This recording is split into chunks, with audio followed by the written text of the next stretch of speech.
साथियों, आज भारत तेजी से विकसित होने के लक्ष्य की तरफ आगे बढ़ रहा है, लेकिन इस समय भारत कई विराट चुनौतियों का मुकाबला भी कर रहा है। साथियों, कोरोना काल के दौरान ही दुनिया सप्लाई चेन के बहुत बड़े संकट से गिर गई थी।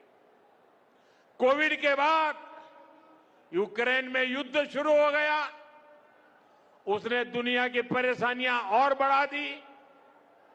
फूड, फ्यूल, फर्टिलाइजर, इन तीनों चीजों पर गंभीर प्रभाव पड़ा। बीते 5-6 वर्षों में इस संकट से निपटने के लिए हमारी सरकार निरंतर प्रयास कर रही है। आपको याद होगा, उस समय और आज भी फर्टिलाइजर की एक एक बोरी दुनिया में 3-3 हजार रुपये में बिक रही थी। एक बोरी का 3,000 रुपया। कितना? आप बताएंगे एक बोरी का कितना? आंकड़ा नहीं, बोलिए मुंह से। 3,000 रुपया एक बोरी का। कितना? एक बोरी का कितना? एक बोरी का कितना?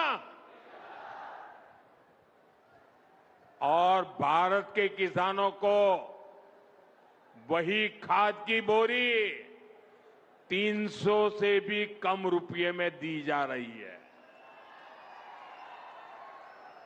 3,000 के सामने 300 रुपये में। सप्लाई चेन की इन मुश्किलों के बीच पिछले 2 महीने से हमारे पड़ोस में ही इतना बड़ा युद्ध चल रहा है। इसका असर पूरी दुनिया पर पड़ा है और भारत पर तो और भी गंभीर असर हुआ है। साथियों, भारत के पास बड़े बड़े तेल के कुएं नहीं है। हमें अपनी जरूरत का पेट्रोल, डीजल, गैस, ये सब बहुत बड़ी मात्रा में दुनिया के दूसरे देशों से, बाहर से मंगाना पड़ता है। युद्ध की वजह से पूरी दुनिया में पेट्रोल, डीजल, गैस और फर्टिलाइजर के दाम बहुत अधिक बढ़ चुके हैं, आसमान को भी पार कर गए हैं। अड़ोस पड़ोस में देशों में क्या हाल है वो तो अखबारों में आता है। भारत सरकार इस युद्ध के पिछले 2 महीनों से देशवासियों को इस संकट से बचाने के लिए लगातार प्रयास कर रही है। नागरिकों पर बोझ न पड़े, इसके लिए सरकार सारा बोझ सरकार खुद अपने कंधे पर उठा रही है। लेकिन साथियों, जब सप्लाई चेन पर संकट लगातार बना रहे तो हम कितने भी उपाय कर लें, मुश्किलें बढ़ती ही जाती है। इसलिए अब देश को सर्वोपरि रखते हुए, मां भारती को सर्वोपरि रखते हुए हमें एकजुट होकर के लड़ना होगा। हमें याद रखना है, देश के लिए मरना ही सिर्फ देशभक्ति नहीं होती है। देश के लिए जीना और देश के प्रति अपने कर्तव्यों को निभाना, वो भी देशभक्ति होती है। इसलिए वैश्विक संकट के इस समय में हमें कर्तव्यों को सर्वोपरि रखते हुए कुछ संकल्प लेने होंगे और उन संकल्पों को पूरे समर्पण भाव से पूरा करना होगा। जैसे एक बड़ा संकल्प है पेट्रोल डीजल का संयम से इस्तेमाल करना। साथियों, हमें पेट्रोल डीजल का उपयोग कम करना होगा। शहरों में जहां मेट्रो है वहां हम तय करें कि हम मेट्रो का ही उपयोग करेंगे, ज्यादा से ज्यादा मेट्रो में ही जाएंगे। अगर कार में ही जाना जरूरी है तो फिर कार पूल करने का प्रयास करें और भी लोगों को साथ बिठा ले। अगर हमें कहीं सामान भेजना हो तो कोशिश करनी है कि वह ज्यादा से ज्यादा रेलवे गुड्स के जो ट्रेन होती है रेलवे की सर्विसेज से भेजें, ताकि इलेक्ट्रिक रेलवे होने के कारण पेट्रोल डीजल की जरूरत नहीं पड़ती है।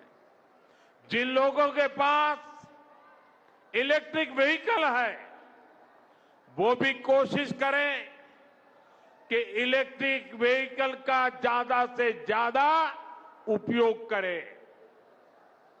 साथियों, हमने कोरोना के समय में वर्क फ्रॉम होम की, ऑनलाइन मीटिंग्स की, वीडियो कॉन्फ्रेंस की, ऐसी अनेक व्यवस्थाएं विकसित की और हमें आदत भी हो गई थी। आज समय की मांग ऐसी है कि उन व्यवस्थाओं को हम फिर से शुरू करें तो वो देश हित में होगा। Work from home, online conferences, virtual meetings, इनको हमें फिर से प्राथमिकता देनी है। साथियों, आज जो संकट है उसमें हमें विदेशी मुद्रा बचाने पर भी बहुत जोर देना होगा, क्योंकि दुनिया में पेट्रोल डीजल इतना ज्यादा महंगा हो गया है, पहले से कई गुना ज्यादा कीमतें बढ़ गई है। तो हम सबका दायित्व है कि पेट्रोल डीजल की खरीद पर जो विदेशी मुद्रा खर्च होती है, पेट्रोल डीजल बचाकर हमें वो मुद्रा भी बचानी है। इसके लिए हमारे छोटे छोटे प्रयास भी देश की बहुत मदद कर सकते हैं। जैसे आजकल जो विदेशों में शादियों का, विदेशों में घूमने का, विदेशों में वैकेशन पर जाने का मिडिल क्लास में कल्चर बढ़ता जा रहा है। हमें तय करना होगा कि जब ये संकट का काल है और हमारी देशभक्ति हमें ललकार रही है तो कम से कम एक साल के लिए हमें विदेशों में जाने की बातों को टालना चाहिए। भारत में बहुत सारी जगह है, वहां हम जा सकते हैं। बहुत कुछ भारत में किया जा सकता है। इस बेटी को नीचे बिठाइए, उसे थक जाएगी। उस बेटी को बिठाइए। वो थैंक यू बेटा, थैंक यू। बैठिए, आप नीचे बैठिए। मैंने देख लिया बेटा, उसको देख लिया। अब आप बैठ जाइए। हाँ, इस छोटी बच्ची को क्यों परेशान करते हो भाई? इन बच्चों को बैठने दीजिए प्लीज। बच्चों को परेशान मत कीजिए जी। साथियों, हमें विदेशी मुद्रा बचाने के जो भी रास्ते हम लोग अपना सकते हैं हमें बचाना होगा। साथियों, गोल्ड यानी सोने की खरीद एक और पहलू है जिसमें विदेशी मुद्रा बहुत अधिक खर्च होती है। एक जमाना था जब संकट आता था, कोई युद्ध होता था तो लोग देश हित में सोना दान दे देते थे। आज दान की जरूरत नहीं है, लेकिन देश हित में हमको ये तय करना पड़ेगा कि साल भर तक घर में कोई भी फंक्शन हो, कोई भी कार्यक्रम हो, हम सोने के गहने नहीं खरीदेंगे, सोना नहीं खरीदेंगे। विदेशी मुद्रा बचाने के लिए हमारी देशभक्ति हमें चुनौती दे रही है और हमें इस चुनौती को स्वीकार करते हुए विदेशी मुद्रा को बचाना होगा। साथियों, ये समय एक और बड़े सबक का भी है। एक समय था जब हम कॉपर एक्सपोर्ट करते थे, लेकिन आज भारत के सामने स्थिति ऐसी बन गई कि अब हमें कॉपर को भी इंपोर्ट करना पड़ता है। हमारे देश में हड़तालें करवाकर कॉपर प्लांट्स को ठप करवा दिया गया और अब हालत ये हो गई कि हमें कॉपर बाहर से मंगाना पड़ता है और उसमें विदेशी मुद्रा खर्च होती है। इसलिए मैं ऐसे सभी श्रमिक समूह मजदूर संगठनों से भी कहूंगा कि हमें ऐसी बातों का जरूर ध्यान रखना चाहिए। भारत को आत्मनिर्भर बनने से जो भी कदम रोकते हैं, उनमें हमें दूरी बनानी होगी और जो लोग ऐसी साजिशों में जुटे हैं, उन पर भी कड़ी नजर रखनी होगी। मैं देश की अदालतों से भी आग्रह करूंगा कि ऐसी स्थिति आने पर देश हित में हमें कोई न कोई रास्ता निकालने की तरफ बढ़ना चाहिए। साथियों, ऐसे ही खाने के तेल का भी है। इसके आयात के लिए भी बहुत बड़ी मात्रा में हमें विदेशी मुद्रा खर्च करनी पड़ती है। हर परिवार अगर खाने के तेल में खाने का तेल का जो उपयोग करता है, अगर वो कुछ कमी करे, मैंने बार बार कहा है 10% कम करो। अगर हम तेल खाना कम करें ना, तो भी वो देशभक्ति का बहुत बड़ा काम है। आप देश सेवा में योगदान दे सकते हैं और इससे देश सेवा भी होगी और देह सेवा भी होगी। इससे देश के खजाने का स्वास्थ्य भी सुधरेगा और परिवार के हर सदस्य का स्वास्थ्य भी अच्छा रहेगा। साथियों, विदेशी मुद्रा की खपत वाला एक और सेक्टर हमारी खेती है। हम बहुत बड़ी मात्रा में बाहर से केमिकल फर्टिलाइजर इंपोर्ट करते हैं। केमिकल फर्टिलाइजर खेती के कारण हमारी धरती मां को बहुत पीड़ा हो रही है। हमारे खेत बर्बाद हो रहे हैं। अगर आज हम अपने खेत को नहीं बचाएंगे तो भविष्य में फसलों पर भी खतरा आ जाएगा। इसलिए बहुत जरूरी है कि हम केमिकल फर्टिलाइजर की खपत 25%, 30%, 40%, 50% उसको घटाए, आधी कर दें और हम उसके साथ साथ नेचुरल फार्मिंग की तरफ बढ़ें। हम फर्टिलाइजर का उपयोग कम करके विदेशी मुद्रा भी बचा सकते हैं और साथ साथ अपने खेत को बचा सकते हैं, हमारी ये धरती मां को बचा सकते हैं। और यह हमें करना ही होगा।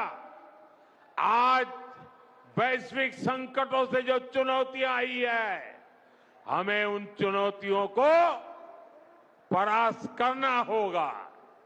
साथियों, भारत सरकार खेतों में डीजल पंप की जगह सोलर पंप की योजना चला रही है। हम खेतों में डीजल पंप की जगह सोलर पंप का उपयोग करने का जोर देना होगा। मैं कोविड काल में भी आग्रह करता था कि हम स्थानीय चीजें खरीदें, वोकल फॉर लोकल के मंत्र को लेकर चले।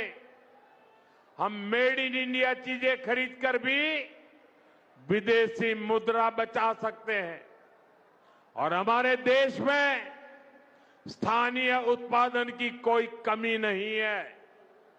चाहे जूते हो, पर्स हो, बैग हो, हमें स्वदेशी पर बल देना चाहिए।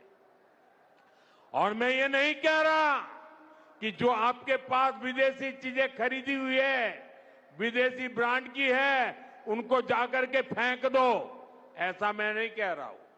लेकिन मेरा आग्रह है कि नए विदेशी प्रोडक्ट हमें नहीं खरीदने चाहिए। और वाकई हमें कई बार अंदाजा तक नहीं होता कि रोजमर्रा की कितनी सारी चीजें विदेशी है जो हम ऐसे ही यूज कर रहे हैं। और साथियों, जब मैं बात स्वदेशी की करता हूं तो लोगों को लगता है कि दिवाली के दिए खरीदो मतलब स्वदेशी हो गया। ये तो भ्रम फैलाने वाली बातें हैं। इससे सफलता नहीं मिलती है। हमें घर के उपयोग में आने वाले सामान की लिस्ट बनानी है। देखना चाहिए कितनी विदेशी चीजें घुस गई है, पता ही नहीं है। कैंची हो, कंघी हो, छोटी छोटी चीजें, टूथपिन, टूथब्रश, कितना सारा सामान विदेश से हमारे घर में घुस गया है। फिर इस लिस्ट से हमें हो सके उतना जल्दी स्वदेशी में बदलना चाहिए। साथियों, ये बातें सिर्फ एक सरकार, एक दल, एक व्यक्ति की नहीं है। ये बीजेपी का भी मुद्दा नहीं है, ये देश का मुद्दा है। और इसके लिए हर नागरिक, हर राजनीतिक दल, हर सरकार, हर समाज, हर संगठन को संकल्पबद्ध होगा। मैं मीडिया के साथियों से भी देश हित में आगे आने के लिए आग्रह करूंगा। आइए देशभक्ति का भाव जगाएं और देश को जो वैश्विक संकट चल रहे हैं, देश उस संकटों का लाभ ले, परिस्थिति पे सवार हो जाए। ऐसा वातावरण बनाने के लिए हमें योगदान देना होगा और तभी जाकर के देश सफल होगा। ऐसे संकल्प जब हर नागरिक पूरी ईमानदारी से सिद्ध करेगा तो भारत हर संकट में जरूर विजयी होगा।